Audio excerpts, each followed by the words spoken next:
再大嘅事情3年之後咧，都係變咗小事；再苦嘅事情3年之後都可以輕描淡寫。求而不得是常態，所求非所得未必係遺憾。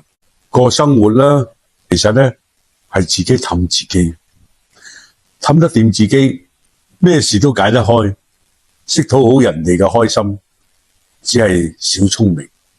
日日氹到自己開心，先至係大智慧。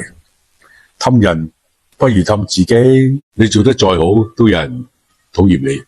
你做得再真，都有人懷疑你；你做得再周到，都有人唔滿意。所以咧，你只要問心無愧，做好自己就得噶啦。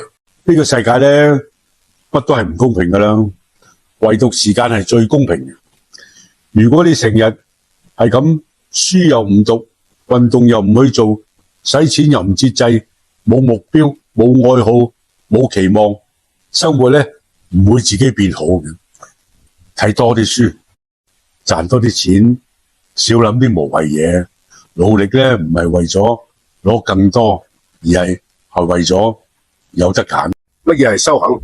我覺得咧，真正嘅修行咧，就係修自己嘅行為啦，修自己嘅品德啦，修自己嘅素質啦。最緊要咧就係修自己嘅心。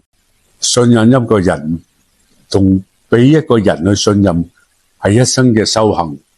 千祈唔好呃對你好嘅人。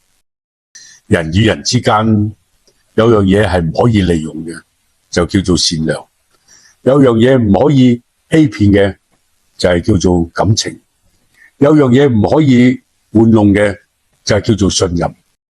任何事只要你肯開始去做，你已經係贏咗一半。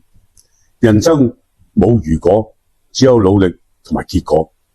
如果你唔想認命嘅，你就去搏咯。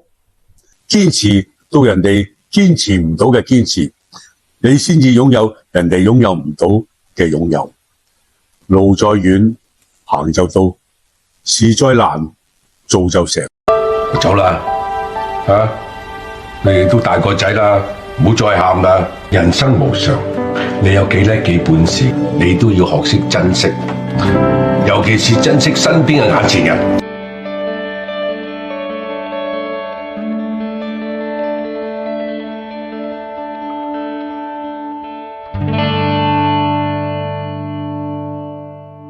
鍾意我哋嘅頻道，請按 Like 同 Subscribe，多謝。